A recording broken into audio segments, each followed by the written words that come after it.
Hey, what's going on? It's Bill Burr, and it's the Monday Morning Podcast for Monday, April 15th, 2013. How are you? How are you doing this week? Do you feel like this week is going to be a good one? Today's episode is brought to you by Ting. Please visit bill.ting.com for a $25 service credit or device discount. And I know what you're saying. What is Ting? Well, I'm going to tell you later on in the podcast. I'm building up advertising suspense. Today's episode is brought to you by Cheerios. Oh, what are those things again? I can't remember. Sitting on the edge of my seat. The seat in my cubicle. How are you guys? Can you hear that fucking engine running right now? Do you know where your lovely host is? I'm on a fucking bus, man. I've been going through the South. You know, they call it the dirty South, and I got to tell you, I haven't seen any filth down here. Other than a couple of whores. No, seriously. It's been an absolutely beautiful trip. And this time, old Billy Redface decided, instead of getting in a little-ass fucking car and driving a fucking 1,000 miles all over the South as I toured around, I actually got a little bus here. And I've been on the road with Paul, dude I called it Verzi, and Jason Lawhead. And we've been doing shows and drinking like the fucking Rat Pack.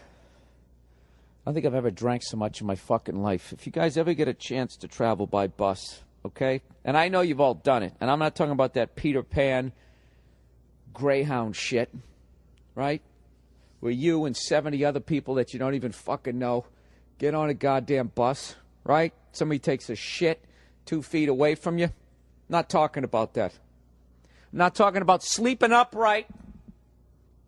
The weight of your head waking you up every time they go over a fucking bump. I'm not talking about that either. I'm talking about getting your own bus. Getting your own fucking bus and watching Anchorman. And drinking booze as somebody else drives. It's the greatest fuck. This is right now. I'm going to tell you this, and I'm going right through until Wednesday. This has been the greatest. This is how big I'm going. This has been the greatest fucking road trip of my life. This is perfect. Because you know what gets you when you're out here, people? It's not the shows. Oh, no. It's the travel. That's what fucking beats you up when you're an old fuck like me. This is going to be a very full flight. People, please don't put your coats in the overhead compartments. And then you see the cunts doing it. Right? We've oversold the flight. You know, you fucking land. They don't have your bags. You fucking go out in the cab line. It's fucking 90,000 people long. Starts raining. You put your shoulders up. To quote my own fucking special, right? You're standing out there with your little stupid bag. Middle of fucking nowhere, right? You finally get the cab. You can't understand the guy. He can't understand you. You don't know if he's going the long way. It's a flat fee, $200 to the hotel. Really? I don't think that's true. It's on the sticker. Read the sticker, my friend. Right? Deal with that shit, then you get to the hotel, the fucking cab leaves, you bring your bag up. Hello, sir, welcome to fucking DoucheCon Hotel. Do you have an ID? Yeah, and you give them the ID, and then, ooh, would it be under another name? You know, and they can't find your fucking room. Then you finally get a fucking room, you go to the hotel, up to the goddamn, we get it, Bill. No, fuck you, I'm taking you through all of it. You get up there, and the fucking key doesn't work. You finally go back down, you get a key that works, you go back up, it works, you go in there. You know? Smells like Jack Klugman. You're like, what the fuck's going on? You call downstairs. Do you have another room? This one smells like Archie Bunker took a shit in here. No, I'm sorry, sir, we don't have another room, and there's no reason to use that language. Oh, yes, there is. Smells like somebody who smokes cigars took a shit in here. And fought in Korea, all at the same time. All right? Well, see, when you get on a bus, all of that is over. You know, you pull in, you go to a Walmart, you fucking stock up the fridge with food and booze, then you just get on the fucking thing and somebody else drives you. You sit there with your friends watching Anchorman. You don't drink. You don't drink before the show. But after, let me tell you something. No, this thing's been great. We just pull right up to the goddamn venue. You know, there's a shower on the bus, right? You're good to go. The other guys get hotel rooms. I haven't been off this bus in fucking 8 days. And you know what? I love it.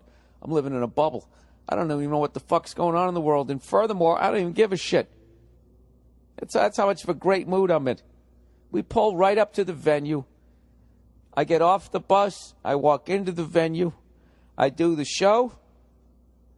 Fucking in a great mood. Everybody has a good time. I then fucking walk out front, whore myself out, show a little leg, sell some DVDs, smile and wave, kiss a couple of babies. Then I fucking walk right back onto the bus. And we leave town. And then we start drinking. It's the greatest fucking thing ever.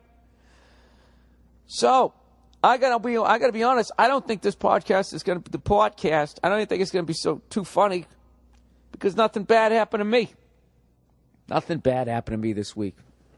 You know, other than the fact that this fucking bus trip is gonna end. I got 3 more dates. I'm gonna be in Tampa tonight for 2 shows. Then I do Florida State on Tuesday, and then Wednesday I'm in Miami, and then it's over. And then you know what? Then I have to go back to the real world.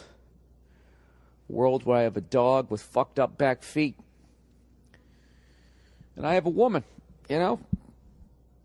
You know what I've been thinking this whole goddamn week? And Nia's going to kill me. But you know something? I wish I fucking, you know, could have done this like 10 years ago, 15 years ago when I was single. Because I got to tell you something. There is no easier way to bring a bunch of whores out of a club if you tell them you got your own bus. Oh, God knows they love shiny shit. You have your own thing? What? Can I see it? Unfortunately, you can't, sweetheart. Speaking of whores, she's not a whore. But I saw this story, right? Where the fuck is it? Oh, no. Really? Is this going to happen? Is this going to ruin my fucking mood? Why am I so dumb? Anyways, there was this giant street party at Rutgers, right? And some pretty girl. Did I say pretty girl? Some pretty girl. When the cops showed up, she got pepper sprayed. Because she wouldn't put down her Frisbee. That's what she said. Not saying the old joke, but seriously, that was her comment. You know, so then you watch the video, and she's wearing this dumb neon hat. And you see her the first time the cops come down the street, she's giving them the finger and then doing the suck my dick motion.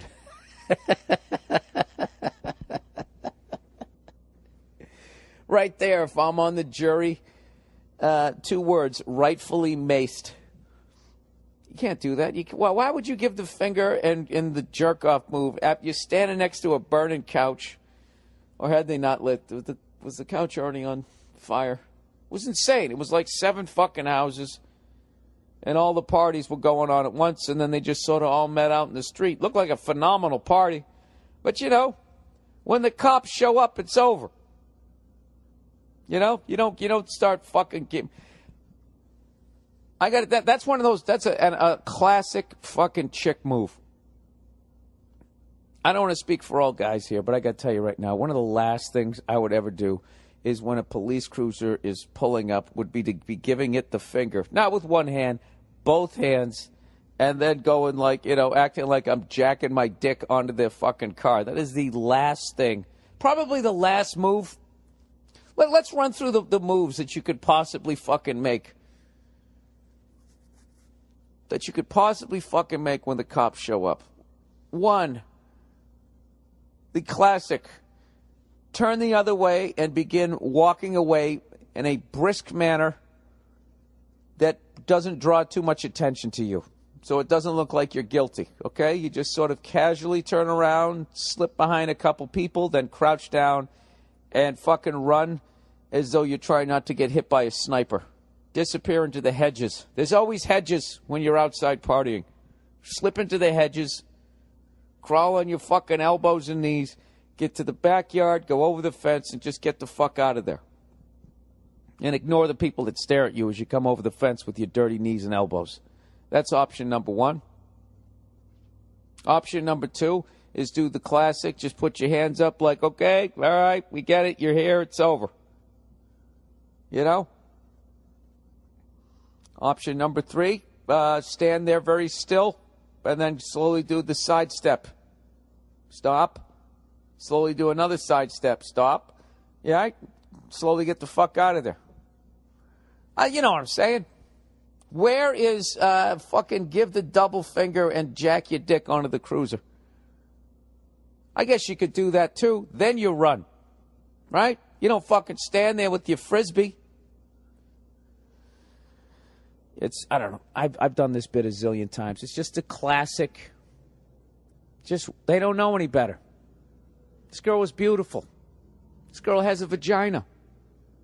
You know? And a lot of you don't realize, not all of them, not all women have vaginas. You know? It's that lucky 99.9% of them that have them. And she had them. She had one, and that was it. She's standing there. What a fucking moron. Then, of course, they post it on YouTube or whatever, on Facebook, and then it becomes some sort of a fucking story. This whole fucking young generation of kids, it's so weird. Do you realize they're like spying on themselves? I wonder if any of them believe in conspiracy theory. They probably don't. They got to be like, you know what? We're spying on each other. These fucking assholes, every time they do something, they film it. They're sitting there filming. They light a couch on fire, which I don't know. What is that? Is that a misdemeanor? I don't know what it is. I know it's not. I know it's not legal. I know it's not legal to light a couch on fire and to be chanting, "Burn that shit! Burn that shit!" in the fucking in the street. See, that's some shit. When I was younger, we would have done it, but we didn't film it. Not because we're smarter. Because you know what you had to do to film shit when I was a kid? When I was of college age, you know, you had to know somebody who fucking knew how to do that reel-to-reel shit. Knew how to splice and cut and put the fucking edit tape on, you know, like you're making a Beatles album. It wasn't worth it. Dude, when I was in college, holy shit, that just freaked me out. You know what happened? I just stood up and accidentally, in my bare feet here, stepped on the goddamn power pack thing of the cord. And it was just warm enough to feel like it was something that was alive, like a rodent. I thought I just stepped on a fucking mouse. You ever have something like that happen and that caveman DNA kicks in? That fucking fight or flight? Is that a saber-toothed tiger kind of thing, right? Anyways, this is the Monday Morning Podcast, all right? Now, ladies, I know you're beautiful. I know you got the vajayjays, as fucking Oprah says, all right? But do yourself a favor. When the cops show up, don't give them the finger and start jacking your non-existent dick. Or maybe you do. But if you do, get the fuck out of there. And if you stand around and they're coming up to you, put your frisbee over your face, you dumb fucks. Oh, my God, I can't believe I got maced. All I was doing was drinking, participating in the burning of a couch in the street. The double finger was given to the police officers, and I jerked a non-existent dick. The dick wasn't even there. I mean, I could see if I actually had a dick, you know, and I pulled it out. Your Honor, I don't have a penis. How could he mace me? There's something hilarious about a beautiful girl getting maced. You know?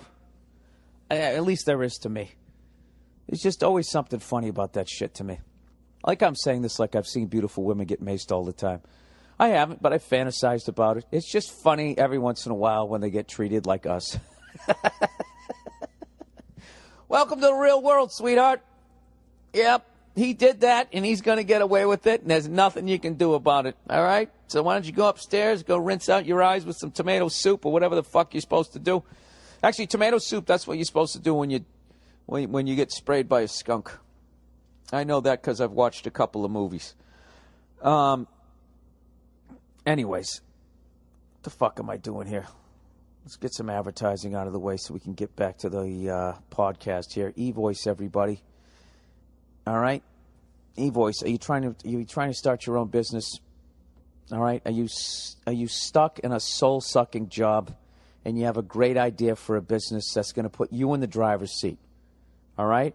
Rather than you sitting around every 6 months to 8 months to get reviewed, to figure out how many more quarters an hour they're going to give you. You're like, you know what? I want to be in the driver's seat. If I'm going to work 12 hours a day, I'm going to do it for me. Okay? Me. I want to be in a position where I can't be fired because I'm not going to fire myself. That would be the weirdest way to kill yourself. You know? Sort of some long, drawn-out suicide. You fire yourself from your own company, you know, and you don't give yourself any sort of workman's comp or unemployment. You become homeless. Walk around bitter, mad at yourself. I'm sorry. eVoice, everybody. It's the reason you're going to make more money in 2013. When your customers call, you'll have your own toll-free number, professional greeting, dial-by-name directory, and more. They'll just set it right up. From day one, the second you sign up for this, you're going to sound like you have a giant company. You sound like a Fortune 500 company, and you'll blow away your competitors. eVoice lets you give out one number that rings wherever you are. The beach, the bar, doesn't matter. You'll sound like you're at the office. Isn't that wonderful? In other words, when you're at your real day job, when that thing rings, all you do is you run into the bathroom. Then the echo of the bathroom sounds like you're in your giant office. You've got to go to eVoice.com and use the promo code BILL, B-I-L-L. eVoice takes care of all your voicemails, transcribes them, and sends them to you instantly as a text or email. So you can check voicemails before the meeting ends and not look rude. eVoice is only $10 a month. $10 a month to get your dream going. For a long time, my listeners have been able to get a free trial of eVoice for 6 months, but this is about to come to an end. All right? Make sure you sign up for the free trial of eVoice between now and the end of the month and get a 6-month free trial before it's too late. Please, people, go after your dream. It's your last chance to try this great service free for 6 months. 6 months for free. Get your business going, and after that, it's $10 a month. There's nothing I want more for you people than to go after your dreams, make them happen, get on a bus, and get some whores. That last part is optional. But don't get the one in the green hat. If you do, for the love of God, keep her inside for when the cops show up. LegalZoom.com, everybody. All right, look, you got a plan for your future. All right, this is all this is all the stuff that I'm selling you right now. This is how to get out of your damn cubicle.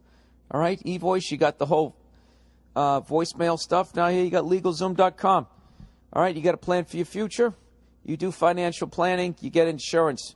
But to get real peace of mind, you got to make sure your family is legally protected. So where do you turn for affordable legal protection you can trust? LegalZoom.com. For over 12 years, they've been helping Americans get personalized wills, powers of attorneys, living trusts, and real estate documents, and more. LegalZoom also helps start and maintain business with incorporation and LLC filings, trademarks, and copyrights. What a great thing if you're starting your own business. Their time-saving service was developed by a team of experienced attorneys, and LegalZoom takes care of you from start to finish. LegalZoom documents have been accepted by courts and government agencies in all 50 states. Okay, LegalZoom is not a law firm, but they can connect you to an attorney and provide self-help services at your specific direction. For even more savings, enter Burr in the referral box at checkout. If you're a parent or an entrepreneur, don't wait any longer. Call or visit LegalZoom.com and protect what's yours. There you go. Something in there reminded me of something. Oh, I know. We did the Tabernacle Theater Friday night here in Atlanta, and I got to tell you, the Tabernacle, I guess it's called, just call it Tabernacle. Here in Atlanta, right up there with Carnegie Hall. One of the most beautiful theaters I ever performed in. The crowds were amazing. And Jesus Christ, I'm sitting there thinking how beautiful the theater is, and I literally forgot what the fuck I was talking about. I just had it. What is that, by the way, people? What is that thing where you fucking think about something to talk about, then you forget it, then you remember it, and then you start talking, and then you forget it? Am I the beginning of Alzheimer's here? Is this what it is? Am I going to stop knowing people's fucking names? That'll be the worst. Well, thanks, Bill. Thanks for letting us know that Alzheimer's stinks, because without you, we wouldn't have known that. All right, go fuck yourselves. Okay? Let's not ruin my good time. The fuck did I want to talk about? What the fuck happened in Atlanta? Oh, I know. So we've been in Atlanta for the last couple of days. All right? So a couple people go, hey, we're going to Cheetah's strip club. You want to go? And I have not been to a titty bar in like fucking, shit, why did I say the name of it? Because now I'm going to trash the place. I haven't been to a titty bar in like, I would say maybe 7 years. They're stupid. You go in there, you get all fucking excited, and then nothing happens, and then you leave, and you don't have any money. It's the dumbest fucking thing you could ever do. And there's always a bunch of fat white dudes in there on some business trip, smoking cigars, trying to act like they're fucking running shit, and they're not. I don't like them. We'll figure what the fuck, I'll go. Everybody's going to go. Yeah, let's fucking go. We went there. Bored shitless. You know what the most exciting thing was about when I went to that fucking strip club? Was one of the people I was hanging out with, I found out was actually a banker. All right? And I know you guys think I'm out of my mind. You're always going, oh, you fucking conspiracy theory, whack job. I hit this guy with every fucking thing that I think of I know about banks, and he just kept nodding, going, you're right. You're right, absolutely. You're right. I fucking told him that whole thing about how, I had the water damage on my house and the check from my insurance company came, made out to me, Nia, and my fucking mortgage company. And I'm like, those motherfuckers don't think I'm going to pay off the house. And they go, no, they don't. I go, that's right. They think that it's going to take me 30 fucking years, and by the time that, I'll be in my 70s, and by then one of my kidneys will fail, at which point my health insurance won't kick in. So I'll have to sell the house. They'll get another 30-year-old in there, and they'll bend him over the fucking rail for 60. And he was going, you're absolutely right. Absolutely fucking right. And I was like, so how do you fucking do it? He goes, I don't fuck over individuals. He goes, I fuck over businesses.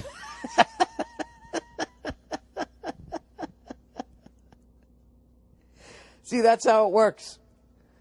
I wasn't making I didn't make the call. I was just following orders. It's the same shit those Nazi fucking people said when they were up in the guard towers.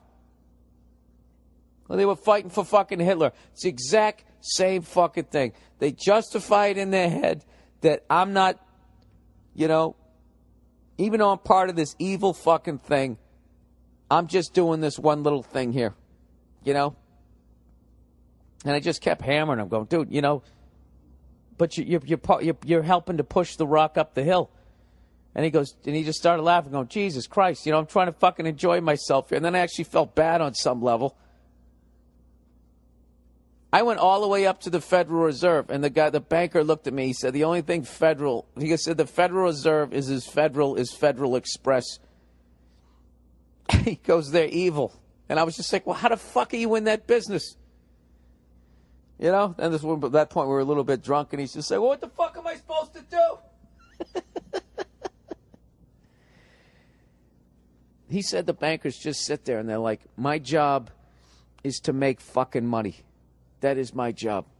He proceeded to tell me that the bank he works for somehow in 3 months made $6 billion. He's like, how is that fucking possible? Legally, I don't think it is. Or maybe it is. When everybody goes to work all week and then just gives you their money. That's one of the greatest fucking scams ever. Do you realize we all work all fucking week?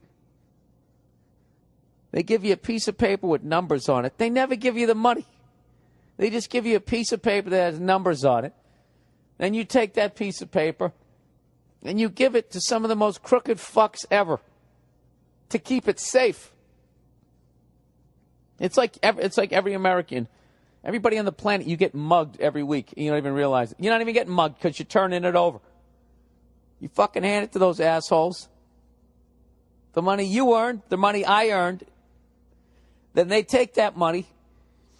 They loan it back to us at fucking interest. And then they like invent more money that isn't even there off of the money that we put in there. They legally counterfeit money. Like if they get a deposit at 10 grand, they can legally loan out 10 grand, $10,000 to like 4 or 5 different people. 10,000 for you, 10,000 for you, 10 for you, 10 for you. When there's only 10,000, they just invented another 30 grand that isn't even there. And that's what the fuck happens. Because then when those fuckers don't pay that off, the 10 grand, all of a sudden, now like 20 grand off of 10 grand isn't fucking paid off. I think you guys are smart enough to do the math. I swear to God, I really wish I recorded the conversation when he just kept going, you're right, you're right. And all the fucking people, Anthony Cumia from the wonderful Opie and Anthony program, who laughs and shakes his head at me, you know?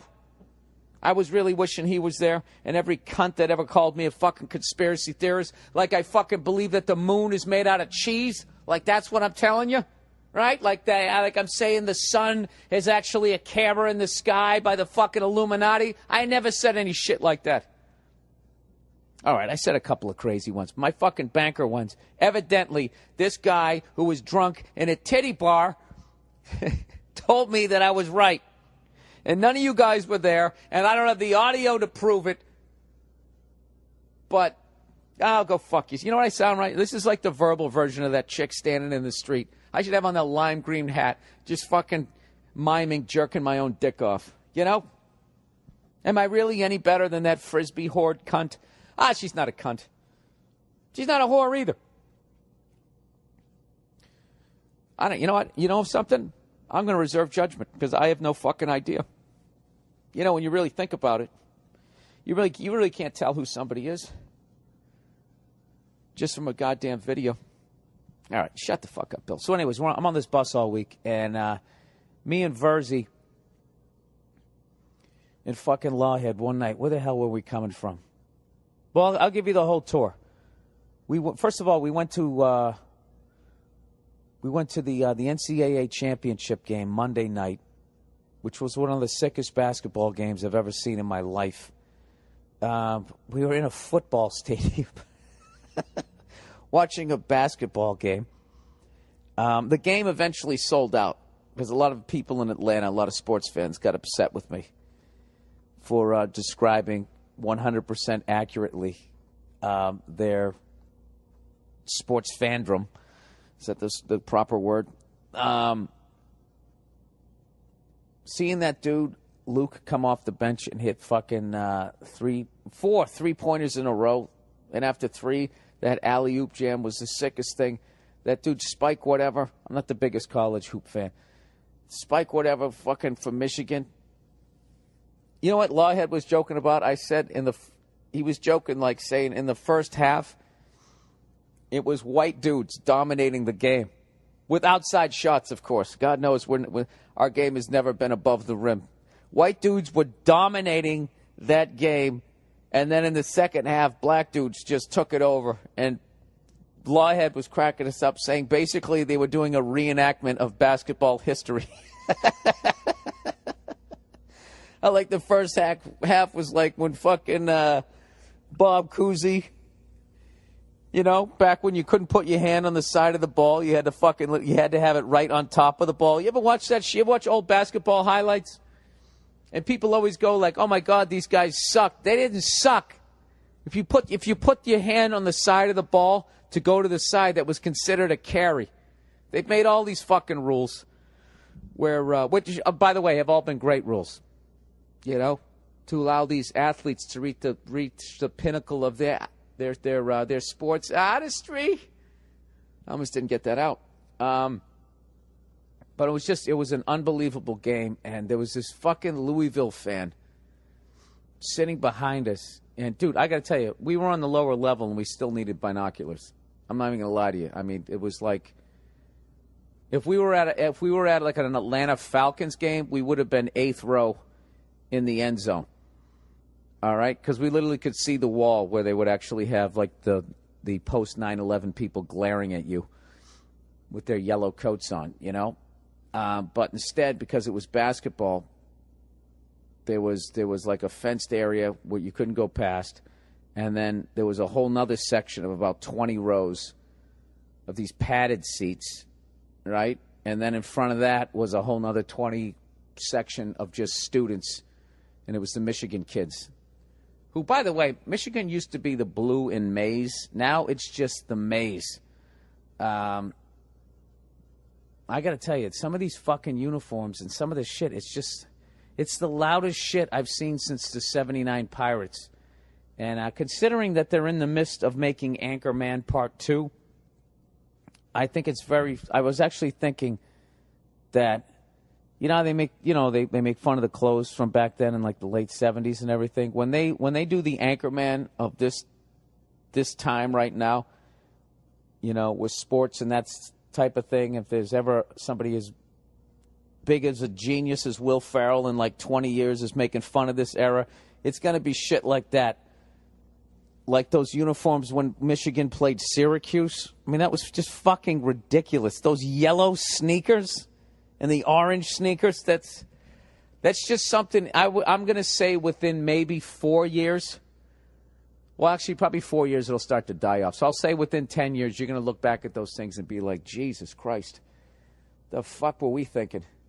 I saw a couple of Michigan fans with the old school, like, you know, the blue, where it says Michigan in yellow. It's funny as hell. It looked like an HD mustard. And they were all chanting, "Go blue." It's like you guys don't have any fucking blue on anymore. But I have to tell you, we were sitting on the Michigan side. And, you know, I flunked everything in fucking high school. And they used to sit there and try and scare the shit out of me. You know, going, you need 2 years of a language. You got to make sure your GPA is above a 3.6, or you're not going to get it, blah, blah, blah. And you sat there and you're sitting there fucking nodding off, just not giving a shit.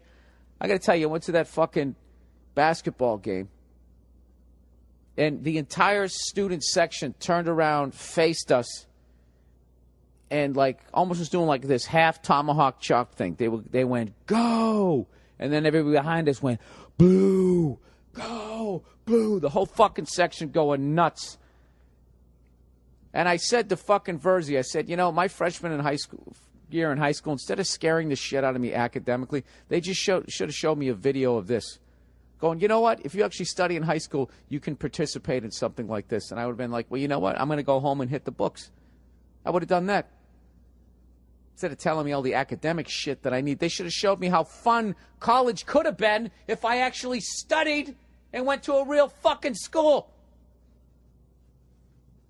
You know?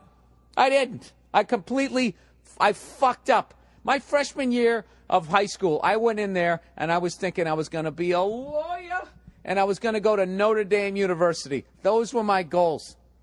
By the time sophomore year came around, I was looking at Wentworth College and I was considering getting into construction.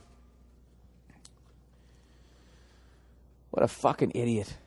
Now I go around to all these big schools. You know, I fucking go to these games. Go to like an LSU game or a Georgia Bulldog game, Ohio State, Michigan. You just go to these fucking things. And you just see these kids. I hope the kids appreciate it. Maybe that's what, you know, I think maybe you have to be like me to really fucking appreciate how awesome it is to go to a school that has such an insane fucking sports program. This is what I'm jealous about those college kids, is that for the rest of their lives, they can kind of stay connected to their college by following the teams. And if they ever want to have like a mini reunion with their tailgate friends, you just pick a game once a year and you go to it and have a great fucking time. You know? Oh, Jesus, did I fuck up? It's making me sad. But you know what makes me happy, everybody? Never having to go to the post office again. Oh, that was a nice segue. Stamps.com, everybody. Postage meter companies used to have the monopoly on printing postage. They could charge you an arm and a leg to print postage from your own office, but those days are over. Now you can use Stamps.com instead. With Stamps.com, you can get all the benefits of a postage meter, but at the fraction of the cost. All you need is your computer, printer, and Stamps.com to get official U.S. postage for any letter or any package, any class of mail. Plus, you'll never have to step foot in the post office again. Everything you would need to do at the post office, you can do right from your own desk. It's so convenient. I don't know why you wouldn't do it. If somebody as dumb as me can use Stamps.com, to send out my DVDs to all my wonderful shows. Look, if I can figure it out, so can you. So don't be intimidated. Don't be an old fuddy-duddy like me, like, well, I've always gone to the post office and I still want to go because it's comfortable. Step outside your comfort zone and improve your quality of life. Right now, use my last name, Burr, B-U-R-R, for this special offer, no-risk trial, plus a $110 bonus offer. It includes a digital scale and a $55 free postage. Don't wait. Go to Stamps.com before you do anything else. Click on the microphone at the top of the homepage and type in Burr, B-U-R-R. That's Stamps.com. Enter Burr. All right. Back to the podcast. Don't save. There we go. Where the hell am I? All right, let's get to reading some of your questions for this week. I never finished that story. So we get done. We did Athens the first night. Down, what is that? It's northeast of Atlanta. First day we went to the basketball game. The next day the tour starts. All right, now we have to go to work. Pay for all the fucking money we spent the night before. I don't think at the end of this, I don't think I made any money, but I had a great fucking time. All right? My quarterly taxes are due. This is going to be a rough one. Somebody's going to be eating Fruit Loops. So we do Athens, Georgia first. Right? And we're all fucking giddy, just freaking out. We do the gig. Have a great time. This beautiful theater. I really don't have any funny fucking stories because everything just worked out this week. It was a Tuesday night. The place was packed. What happened on that show? Nothing. We just had a great time. I did have to get into it with one guy. One guy who just kept screaming and yelling. He was too excited. So I went off on him and I ended it with, I'm ashamed of you. Which is quite possibly one of the funniest things one grown man could say to another one. I am ashamed of you. Then we got off. We got on the bus because we were driving up to. Did we stay on the bus that night? No. We drove up to Hoover, Alabama. Oh, all right. Now I can take you through the week. So we go up to Hoover, Alabama to play the Stardome. The next night. We go up there. Fucking Alabama, by the way. Absolutely beautiful fucking state. I would retire. I'm actually thinking about retiring there. For the simple fact, nobody fucking retires there. You've never heard that in your life. People retire where they go. Out west, everybody goes to fucking Arizona. Right? And out east, everybody goes to Florida. The Midwest people, they retire in the Carolinas. All right? Nobody fucking retires. Nobody from outside of Alabama retires in Alabama. Hence, you can get like 90 acres for about $67. Go out there, get me a spread. Right? I don't know. I couldn't get a direct flight anywhere. That would suck unless I was going to Mississippi. But who cares at that point? I think that's what you do. Is you go to really expensive fucking places. Like New York, L.A., Chicago, and you bust your fucking ass your whole fucking life. You make a bunch of goddamn money, and then in the end, you retire to a beautiful state that nobody wants to go to for some stupid fucking reason. And then all the assets that you've accrued, you sell those things, and they're worth 3 times as much down in fucking Alabama. You just retire there. Get yourself a giant fucking dish. You get all the sports channels. It's not like they don't have food down there, and then pick a school, Alabama or Auburn. Crimson Tide or War Eagle. And enjoy yourself. Just a good old boy. Right? So then we did Hoover, Alabama. And this is the best part. Right after Hoover, Alabama, we had to be in Columbia, South Carolina the next night, which I've never been to. So it was one of those deals where it was the second the show was over, we got on the bus and we just started driving. And we got a bottle of Makers, and we just started pouring drinks. We popped in fucking Anchorman, watched that, laughed our asses off, and I don't know, we just polished off the bottle. Somewhere about 4 or 5 hours into the fucking trip. By the way, we're supposed to be sleeping. We're supposed to be sleeping, and the bus driver who slept during the day, he's supposed to be up driving, you know? So we get about 4 hours into this 8-hour trip, and the guy pulls over the bus, and he goes, look, he's like, we're going to get there too early, you know, for when we check in at the hotels, you know, so we just got to kind of chill here for a minute, sleep on the bus. And we're like, yeah, cool, no worries. So he goes to bed.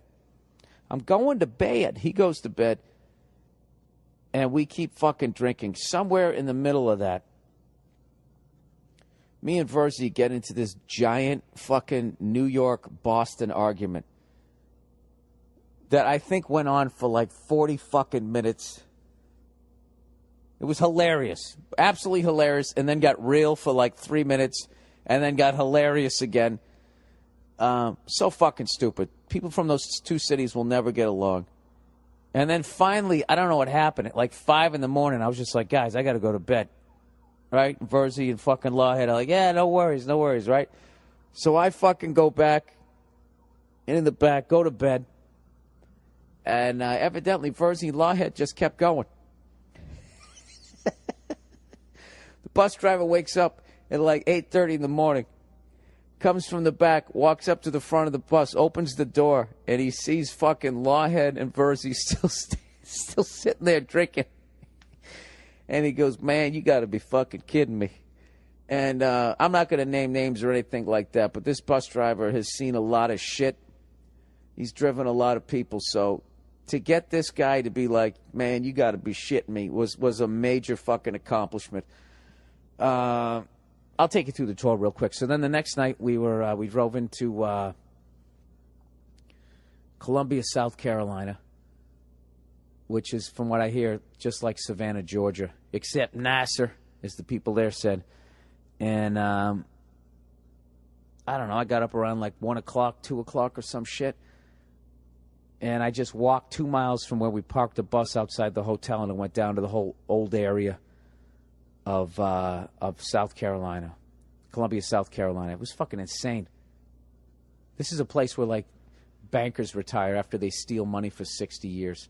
They fucking, I was sitting there walking down the street, and there's some horse-drawn, like, carriage thing that people are, like, taking a tour of the area and all these old homes. The lady has the rebel Confederate hat on, minus the flag, right? And she's like, if y'all look over there, that house is for sale for $9 million. This old-ass fucking house, and I'm looking at it, like, probably 100 to 150 years older than my house. This thing maybe is from the early 1800s, right? And if not the 1700s. And I'm just thinking of all the bullshit that I've gone through with my house that's 90 years old. And that's all I saw. I'm like, you're going to pay fucking $9 million for that? Really? That's what you're going to do? And you're going to be out fucking, you know, at the movies, and a pipe is going to burst, and you're going to have to deal with that bull. Go fuck yourself. If you pay $9 million for a house, you're an asshole. You're an asshole. All right? You're in banking. That's what I would guess. You're either in banking, or you worked for insurance companies and collected premiums, and then when people's fucking gallbladders bursted, you didn't give them the fucking money. You either did that, or you invented the Floby. Other than that, I don't know how. You either just straight up steal shit legally, or you fucking, you come up with just some dumb shit. The jack chop, right? Some sort of thing to chop up lettuce. You know, or make fat people more comfortable. That's another one, right? All right, here we go. In limbo. Hey, Bill, I'm 22 years old from the suburbs, lawn guy land, the youngest of 4, and I guess you could say I'm the black sheep of the family. I didn't go to college, after high school, mainly because I had no clue what I wanted to do, and I didn't see how spending $3,000 at a shitty community college would help me figure that out. $3,000? Dude, see, now that's where you want to go to college, where it's $3,000. You come out of there, you're not swimming in debt, but you have no team to follow. Anyways, however, I'm a decent musician and have acted in a friend's student films, and people told me I'm somewhat talented in that area. For the past years or so, I've become clinically depressed. I feel that there isn't much left for me here, and I'm sick of my friends. I was thinking about moving to L.A. with a friend and his brother. I'm hoping I can find some things out there, and just mainly to get away from the life I have now. Also looking forward to all the low self-esteem struggling actress ass I've heard so much about. However, over that last year or so, my relationship with my family has not been going so well. Should I stick around and work on my life here and put the pieces back together, or go out there and meet some new people and have some new experiences? Yeah, fucking come out to L.A. or wherever the hell you want to go. I think you're depressed because you're in a circle of people that are all following the same fucking lead buffalo over that cliff. All right? You're still going to go over a cliff, as we all do, but you want to be following a buffalo that's going in the fucking direction you want to go to. Oh, my God, he's using animals as a metaphor. Sir, I would say, I mean, if you're clinically depressed, I mean, I don't know, if you have something fucking like, you know, chemically going on, I can't help you with that. But if you're just fucking depressed because, you know, doing what all your friends and family is doing, and it's just soul-sucking every goddamn day, I can help you with that. All right? If you're clinically fucking depressed, I mean, you need to see a doctor or some shit. You know? I don't know. See what sort of witchcraft he can offer you. But if you're just fucking depressed, I mean, I would definitely go for a change of scenery. But I would also say, if you're stepping into a life of the arts, like you have to have a game plan the same way somebody who's going to become a banker does. Like a banker goes, okay, I'm going to join this evil business, and I'm going to make as much fucking money as I possibly can. And if I have to make old people who actually fought for this country have to eat Alpo for the rest of their fucking lives because we're going to rape and pillage their 401ks, these are the steps I need to do. 1, shut off all feelings for other human beings. You know, they make a list. Justify my evil by saying I'm a small part of the bigger evil, but my evil is actually a very low level of evil amongst the ridiculous level of evil. No, like as far as what I did when I became a comedian was there were just very small steps. 1, sit down and write jokes. 2, sign up for open mic. 3, have the balls to go up there when they call your name. 4, no matter how bad or good it goes, sign up for another open mic.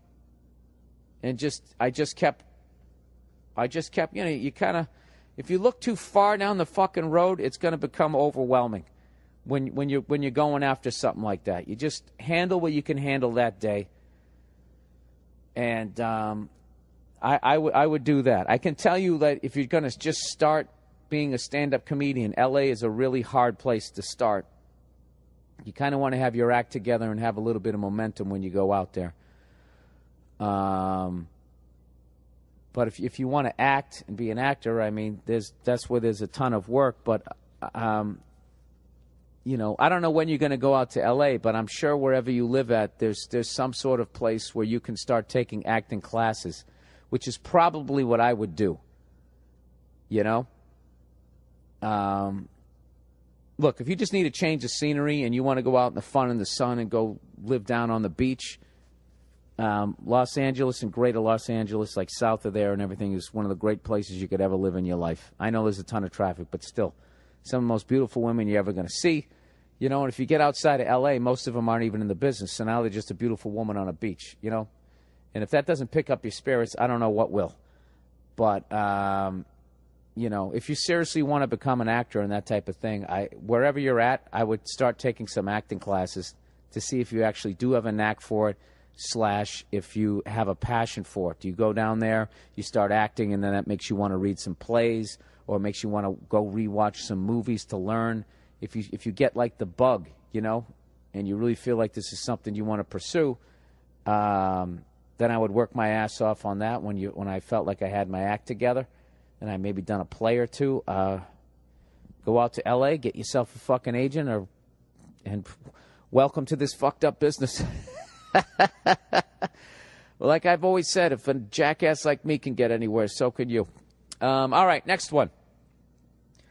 Follow up to last week's miserable law student and some ass kissing. All right, well, I'm going to go blow past the fucking ass kissing. We'll read a follow-up. Bill, first off, I'm sorry about the length of this email. I know you are busy. Look, you don't have to sugarcoat it. You just write, Bill, sorry about the length of this email. I know you suck at reading out loud. Anyways, I am a lawyer, and this is just how I write and think. I implore you to take 10 minutes to read it. You know what? When anybody uses the word implore, and just because you said you're a lawyer, I just pictured you're speaking to the jury, and you just clapped both your hands together, like clasped them together. I implore you to look at the evidence. Whatever. That I am generally thanking you for being a good man. If you want to use some of it or all of it, feel free. If not, then no hard feelings. I promise not to show up to your house and money more. All right. Okay. Last week, you read a letter from a kid who finished his first year of law school who was trying to decide whether to drop out. He noted that he hated law school, and was unhappy. You told him to walk away. Speaking as an attorney with 10 years, 100 trials, murders, rapers, you name it, please let me say this. Your advice was spot on. Oh, my God. I thought you were going to go the other way. I thought you were going to be like, listen, law school is terrible. But once you get out of it and get into the exciting world of sitting next to a rapist who you know did it, but for some reason you have to defend him, it makes it all worthwhile. In my line of work, we use the term jaded. Jaded is the state where an attorney no longer gives a shit about his clients. He simply does his job out of obligation and the need to bring in a paycheck. Dude, how the fuck can you be in that mindset when somebody's freedom is on the line? Dude, I swear to God, life is so fucking scary. Once again, one of the dumber things I've said. Nothing will ever be dumber than when I was on Joe Rogan's podcast and whatever the fuck I said about science. Like, science is, like, fascinating. It's neat. I said something really stupid like that. Science is, like, amazing. Listen to the Joe Rogan Experience, by the way. Or reach out to one of his listeners. I'm sure they can tell you where it is in that podcast where I said it. It's really, it was so dumb I wasn't even embarrassed. I almost felt like I felt a freedom, you know, almost like I was like someone if they come out of the closet, you know. I was coming out of the closet of stupidity. I was tired of pretending to be this person that I wasn't.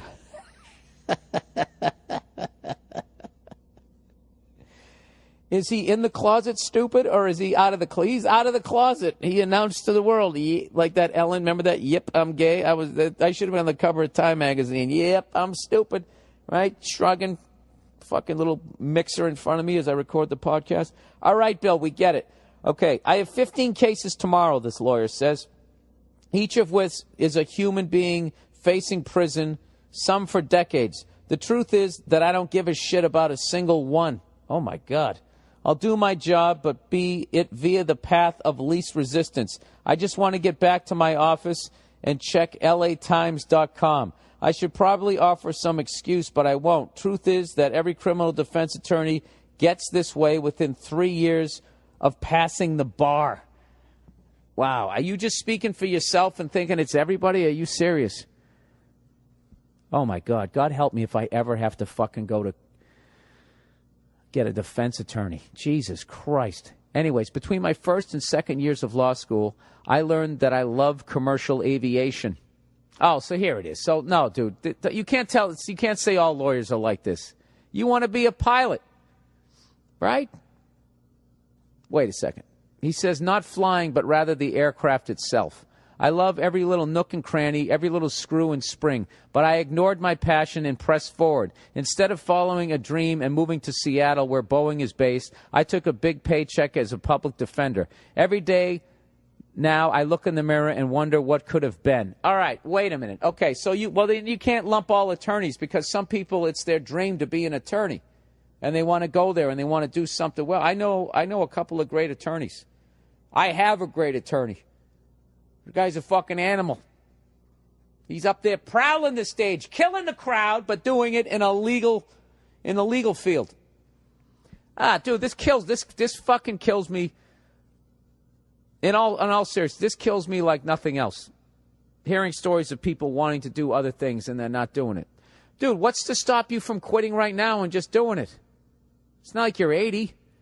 Anyways, between my first and second years of law school, I learned that I love commercial. I already read that part, sorry. The sad truth is that the law student who emailed you will not listen to your advice. He'll finish. Now, that's not true, sir. Let's not superimpose your life, but okay. He'll finish law school since he's already committed. If you ever get the chance, tell him that after he ignores you, he does not need to practice law. A law degree opens a ton of doors, but the minute you take the bar, you commit yourself to a life of pain and unhappiness. I'm not kidding. Of the 100-plus lawyers I know, not a single one likes their work. Every one of them will tell you not to go to law school. Walk away from the bar. Go become a broker. Go teach at a JC, junior college. Go work for a business. Open a spearfishing business in Bali. Whatever. Just don't go and take the bar. There are 2 reasons I'm writing you today. The second, that I want to commend you and say that you are not a cunt. You speak your mind using language you choose. You followed your close path and have made the sacrifices necessary to later reap the rewards. But more than that, you have integrity and honor, and for that I thank you. Jesus, dude, don't put me on that pedestal. I'm a fucking moron. And I have regrets, too. I'll wake up in the middle of the night and start screaming like Ron Burgundy. Ha! Ha! Trying to fucking get those thoughts of regret out of my head. We all have regrets, sir. And it's not too late for you to move to fucking Seattle. You know what's stopping you from moving to Seattle? One conversation with the fucking people you work with and a couple of suitcases that need to be filled. That's it. Who gives a fuck?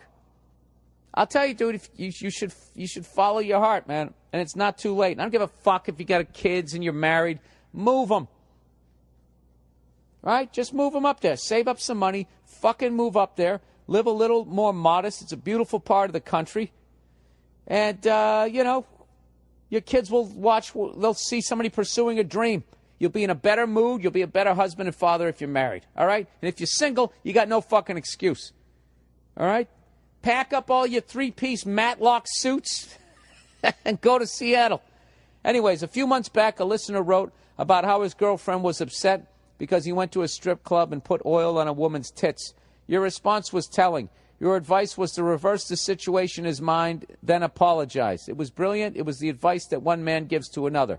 I could come up with countless examples, but they'd all be saying the same thing. You tell your listeners to be fair and honest with their women. Do I?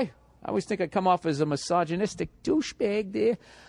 You tell the sad and depressed to try to get out and then seek help if unable. You tell your young to save their money, and you tell people not to use drugs but for legitimate reasons. I could go on, but I'd be repeating the point. Sad point is that your podcast demonstrates what it is to be a good man. Jesus Christ, I wish Nia was listening to this shit. She'd be laughing her ass off. I appreciate this. He said, you, sir, are a good man. Never let that voice in your head tell you otherwise. Well, listen, I don't know.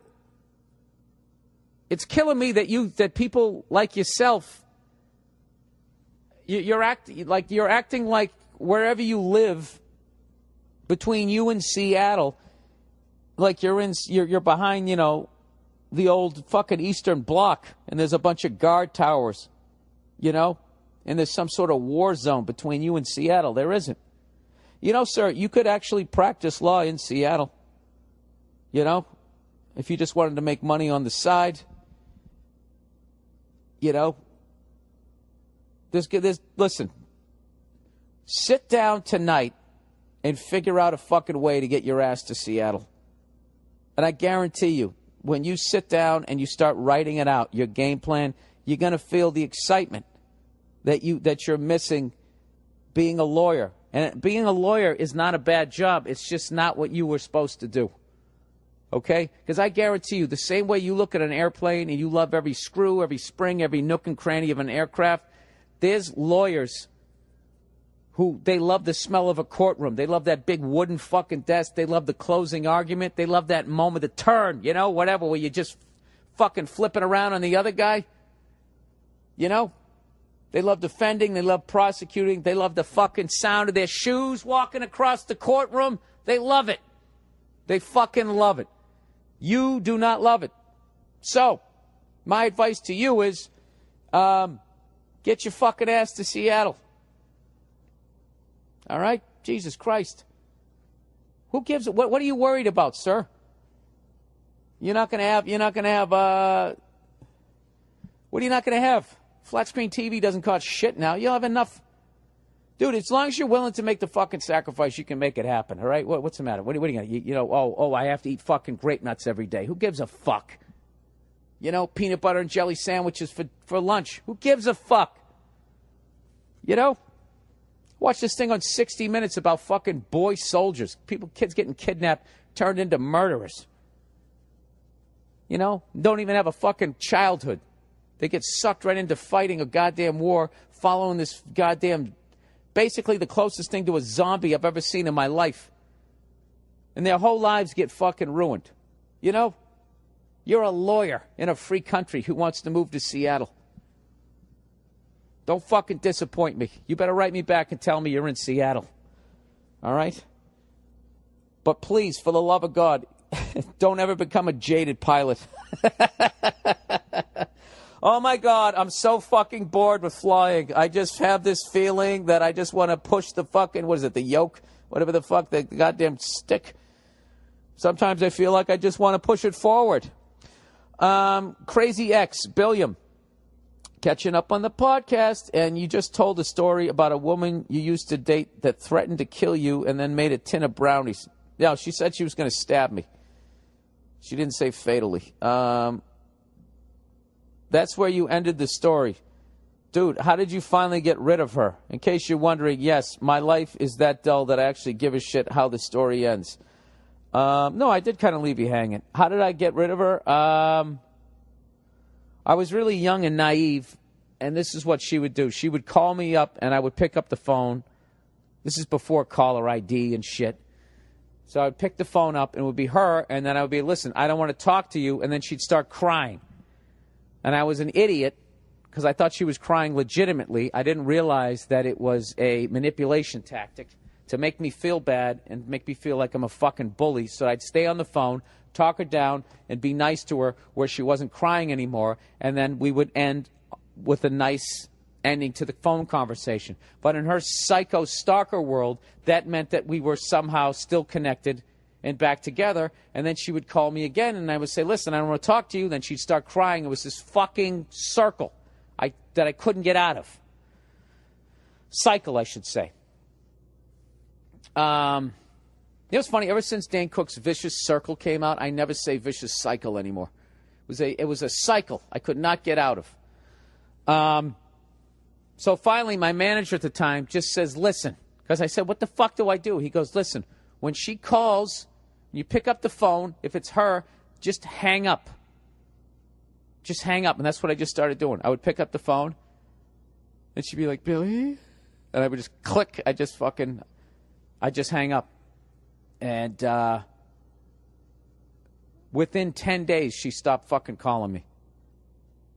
I mean, granted, at that point, I was living on the other side of the country for half of the fucking time, but I just kept hanging up.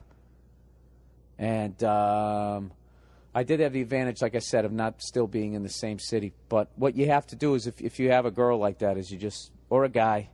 Well, a guy is different. I really feel bad for women when it comes to shit like that, because guys, you know, I guess there are women out there that actually take it to some ridiculous, violent level, but obviously guys do it more often. But so this is my advice for guys. If you have some crazy lady in your fucking life, that's what you do. You just gotta You can't give them anything because people like that, you give them one little fucking ray of light, they latch onto that and they think you guys are getting fucking married or some shit. All right. That's the crazy ex. That's how it ended. I just stopped fucking. It's not really exciting. I just kept fucking hanging up on her, and eventually she went away. And every once in a while, she would try to fucking reach back out, and I just no, just nothing. Beat it. Leave me alone. I think she reached out and tried to friend me on MySpace a long time ago, and I just did not accept it, and then that's the last I ever heard of her. That's how you do it. All right, cancer lady question. Morning, Bill. Big fan. Go fuck yourself. I've got myself into an inevitable situation and now need some advice on how to get myself out of it. A few months back, I started seeing this girl who, a few weeks in, found out she could potentially have cancer. Oh, Jesus. Jesus, dude. Wow. I wasn't that into this girl to begin with, but figured I'd have some fun, and when the time came to end it, I would. But after she told me about the possible cancer diagnosis, I felt bad for wanting to end it, so like an idiot, I stuck around. Ah, Jesus. Well, if you're young, I can't fault you for that. You know, now you think you're fucking doing her a favor. You're actually making it worse. Oh my God, dude. I'm getting like douche chills. How do you get out of this? Oh, because no matter what, it's going to make it seem like you left because she had cancer. Anyways, a few months have passed, and the cancer scare is over, but now I'm stuck in this situation. No, you're not. That's your green light. The fucking screen door is open. Run out of there. Needless to say, she's a lot more into this relationship than I am, and I just want out and away from her maniac kids ASAP. Dude, I bet you fucking dimes to dollar there was no cancer fucking scare. I bet she did that to suck you into the fucking relationship. I saw a thing on TV the other day, and you know, God knows if you see it on TV, it's got to be true. Some woman did that. Told everybody that she was dying of cancer, including her fucking boyfriend. The fuckhead went ahead and married her. Idiot. Anyways, he said, is there a smooth way out of this clusterfuck without making it obvious that I only stuck around because of the cancer? Is there a good exit strategy? Thanks for the help, and come to Toronto soon, asshole. There's no smooth way out of a fucking relationship. There isn't. You just have to sit down and say, listen, we need to talk. And then they go, okay. And you say, listen, I'm not happy.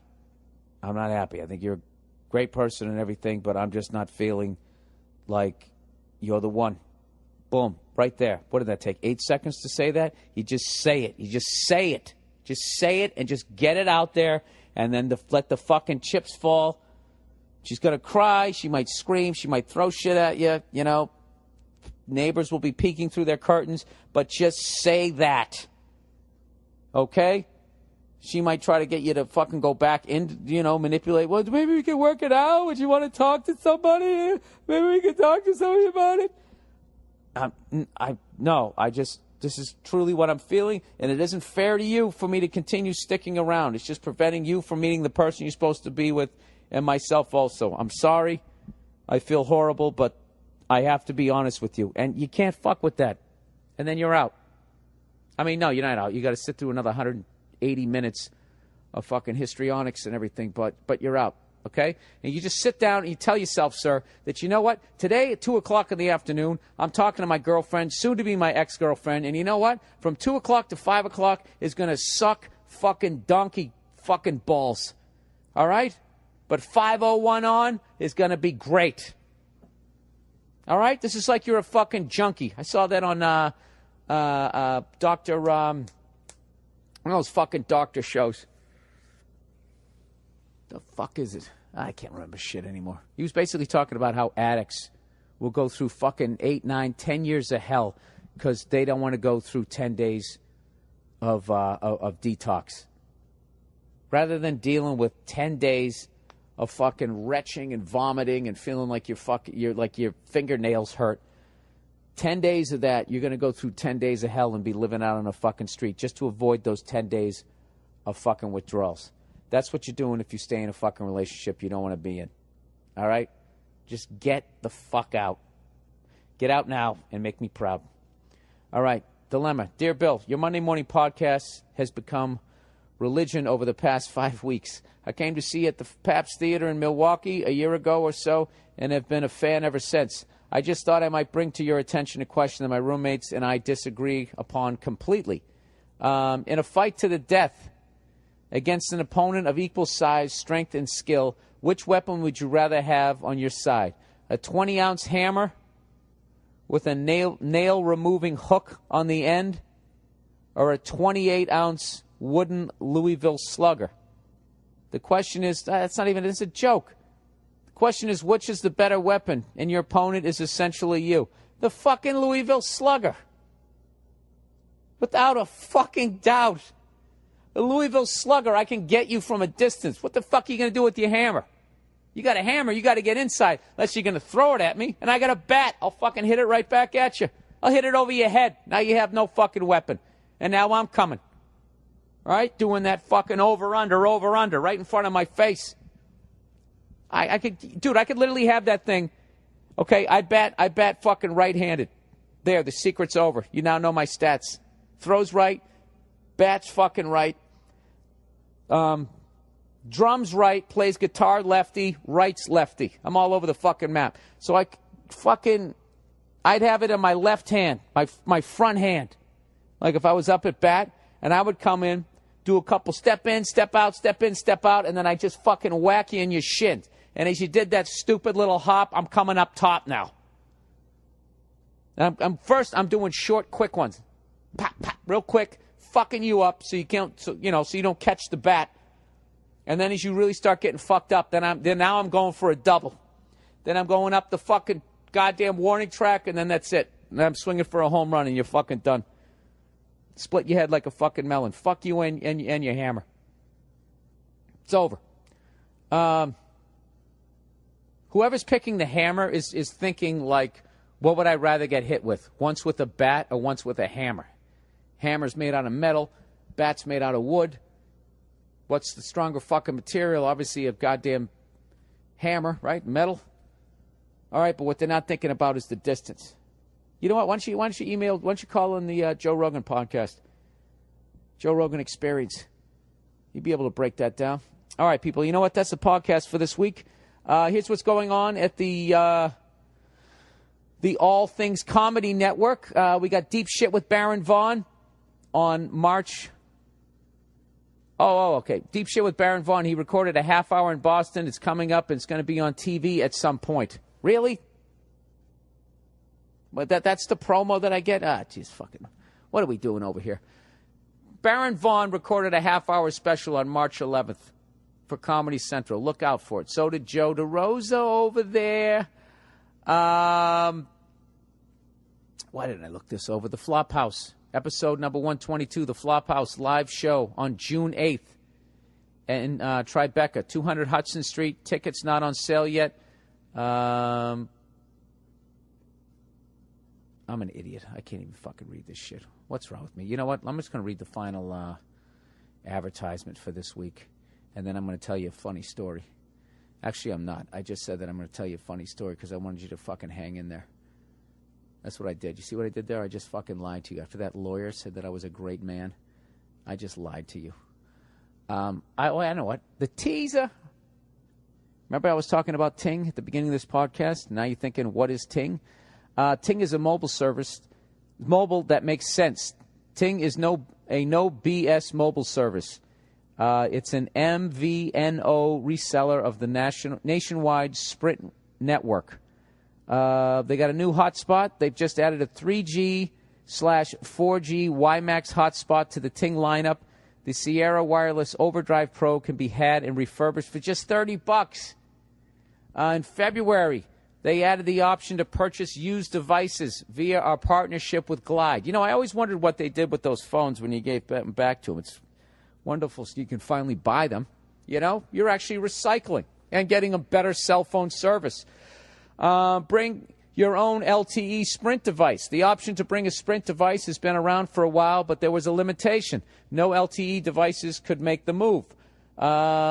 Ting has been working to have this limitation, and now many to remove this limitation, and now many LTE Sprint devices are able to make the move to Ting.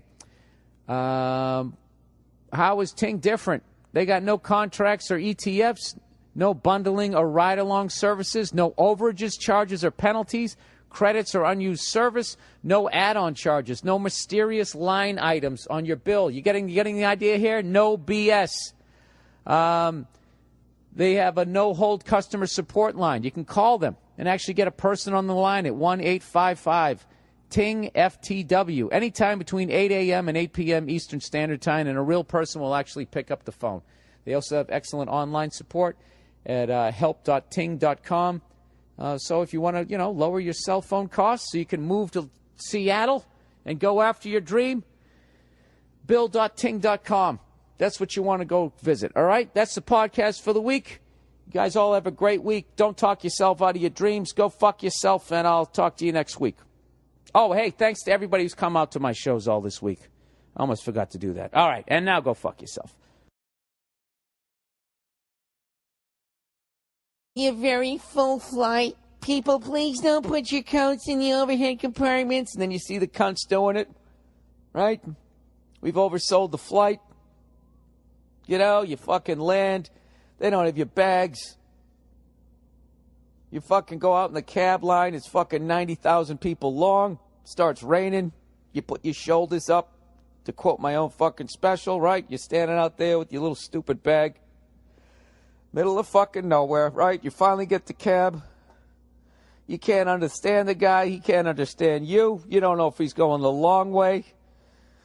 They tell it's a flat fee, $200 to the hotel. Really? I don't think that's true. It's on the sticker.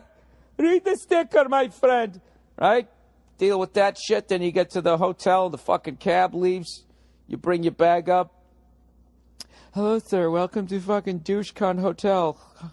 Do you have an ID? Yeah, and you give them the ID, and then, would it be under another name? And they can't find your fucking room. Then you finally get a fucking room. You go to the hotel, up to the goddamn. We get it, Bill. No, fuck you. I'm taking you through all of it. You get up there, and the fucking key doesn't work. You finally go back down. You get a key that works. You go back up. It works. You go in there. Smells like Jack Klugman. You're like, what the fuck's going on? You call downstairs. Do you have another room? This one smells like Archie Bunker took a shit in here. No, I'm sorry, sir. We don't have another room, and there's no reason to use that language. Oh, yes, there is. Smells like somebody who smokes cigars took a shit in here. And fought in Korea, all at the same time. All right? Well, see, when you get on a bus, all of that is over. You pull in, you go to a Walmart, you fucking stock up the fridge with food and booze, then you just get on the fucking thing and somebody else drives you. You sit there with your friends watching Anchorman, you don't drink. You don't drink before the show. But after, let me tell you something. No, this thing's been great. We just pull right up to the goddamn venue. There's a shower on the bus, right? You're good to go. The other guys get hotel rooms. I haven't been off this bus in fucking 8 days. And you know what? I love it. I'm living in a bubble. I don't even know what the fuck's going on in the world. And furthermore, I don't even give a shit. That's how much of a great mood I'm in. We pull right up to the venue. I get off the bus. I walk into the venue. I do the show. Fucking in a great mood. Everybody has a good time. I then fucking walk out front. Hey, what's going on? It's Bill Burr, and it's the Monday Morning Podcast for Monday, April 15th, 2013. How are you? How are you doing this week?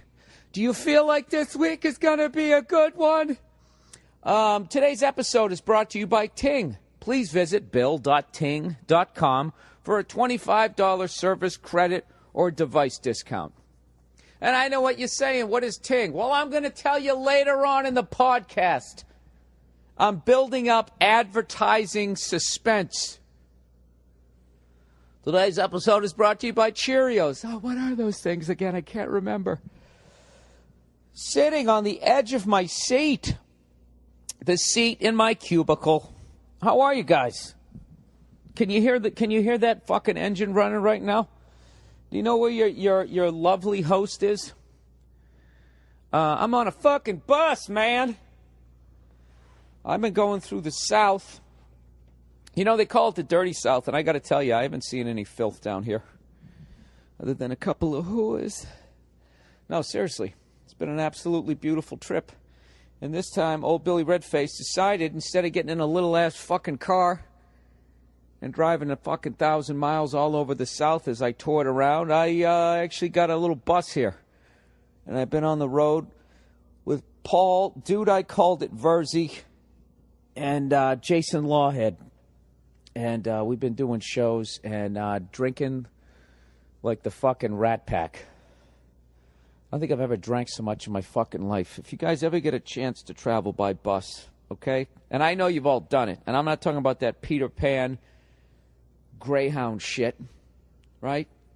Where you and 70 other people that you don't even fucking know get on a goddamn bus, right? Somebody takes a shit 2 feet away from you. Not talking about that. I'm not talking about sleeping upright. The weight of your head waking you up every time they go over a fucking bump. I'm not talking about that either. I'm talking about getting your own bus. Getting your own fucking bus and watching Anchorman and drinking booze as somebody else drives. It's the greatest fuck. This is right now. I'm going to tell you this, and I'm going right through until Wednesday. This has been the greatest. This is how big I'm going. This has been the greatest fucking road trip of my life. This is perfect. Because you know what gets you when you're out here, people? It's not the shows. Oh, no. It's the travel. That's what fucking beats you up when you're an old fuck like me. This is gonna Become some sort of a fucking story. This whole fucking young generation of kids, it's so weird. Do you realize they're like spying on themselves? I wonder if any of them believe in conspiracy theory. They probably don't. They got to be like, you know what? We're spying on each other. These fucking assholes, every time they do something, they film it. They're sitting there filming.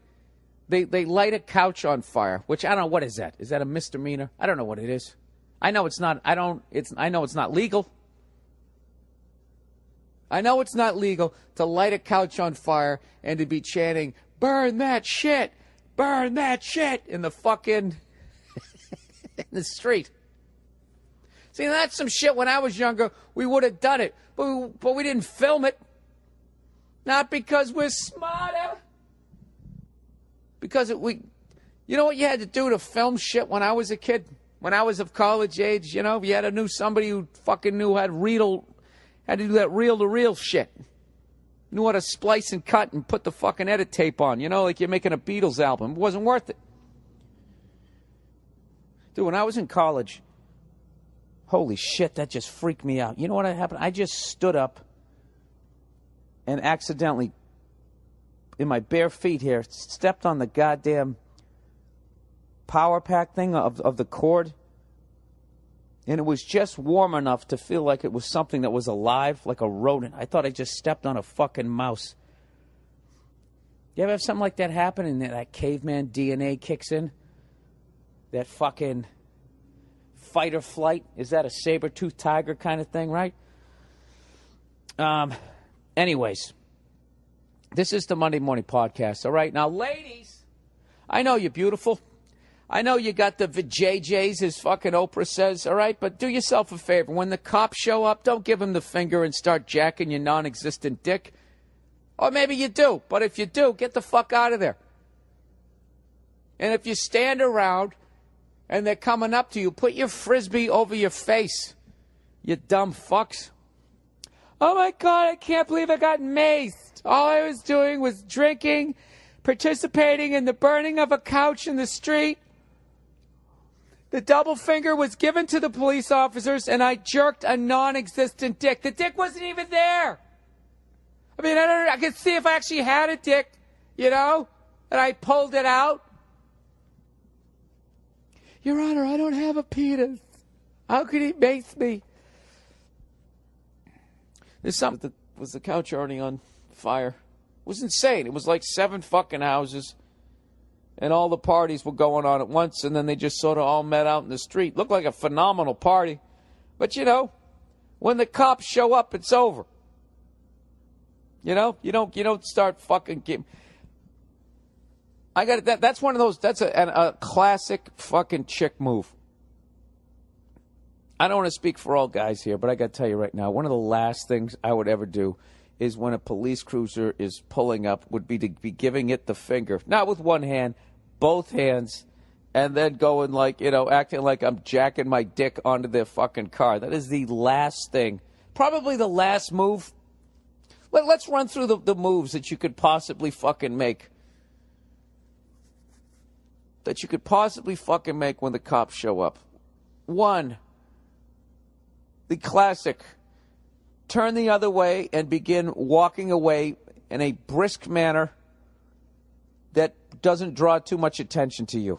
So it doesn't look like you're guilty, okay? You just sort of casually turn around, slip behind a couple people, then crouch down and fucking run as though you're trying not to get hit by a sniper. Disappear into the hedges. There's always hedges when you're outside partying. Slip into the hedges, crawl on your fucking elbows and knees, get to the backyard, go over the fence, and just get the fuck out of there. And ignore the people that stare at you as you come over the fence with your dirty knees and elbows. That's option number one. Option number two is do the classic. Just put your hands up like, okay, all right, we get it. You're here. It's over. Option number three, stand there very still and then slowly do the side step. Stop. Slowly do another side step. Stop. Yeah, slowly get the fuck out of there. You know what I'm saying? Where is fucking give the double finger and jack your dick onto the cruiser? I guess you could do that too. Then you run. Right? You don't fucking stand there with your frisbee. I don't know. I've done this bit a zillion times. It's just a classic. They don't know any better. This girl was beautiful. This girl has a vagina. And a lot of you don't realize, not all women have vaginas. It's that lucky 99.9% of them that have them. And she had them. She had one, and that was it. She's standing there. What a fucking moron. Then, of course, they post it on YouTube or whatever, on Facebook. And then whore myself out, show a little leg, sell some DVDs, smile and wave, kiss a couple of babies. Then I fucking walk right back onto the bus. And we leave town. And then we start drinking. It's the greatest fucking thing ever. So, I gotta be honest. I don't think this podcast is gonna be the podcast. I don't think it's gonna be too funny because nothing bad happened to me. Nothing bad happened to me this week. Other than the fact that this fucking bus trip is gonna end. I got 3 more dates. I'm gonna be in Tampa tonight for 2 shows. Then I do Florida State on Tuesday, and then Wednesday I'm in Miami, and then it's over. And then you know what? Then I have to go back to the real world. World where I have a dog with fucked up back feet. And I have a woman, You know what I've been thinking this whole goddamn week? And Nia's going to kill me. But you know something? I wish I fucking, could have done this like 10 years ago, 15 years ago when I was single. Because I got to tell you something. There is no easier way to bring a bunch of whores out of a club if you tell them you got your own bus. Oh, God knows they love shiny shit. You have your own thing? What? Can I see it? Unfortunately, you can't, sweetheart. Speaking of whores, she's not a whore. But I saw this story, right? Where the fuck is it? Oh, no. Really? Is this going to happen? Is this going to ruin my fucking mood? Why am I so dumb? Anyways, there was this giant street party at Rutgers, right? And some pretty girl. Did I say pretty girl? Some pretty girl. When the cops showed up, she got pepper sprayed. Because she wouldn't put down her Frisbee. That's what she said. Not saying the old joke, but seriously, that was her comment. You know, so then you watch the video, and she's wearing this dumb neon hat. And you see her the first time the cops come down the street, she's giving them the finger and then doing the suck my dick motion.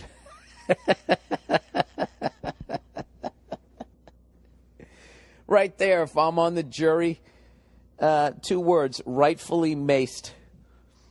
You can't do that. Well, why would you give the finger and the jerk-off move? You're standing next to a burning couch, or had they not lit the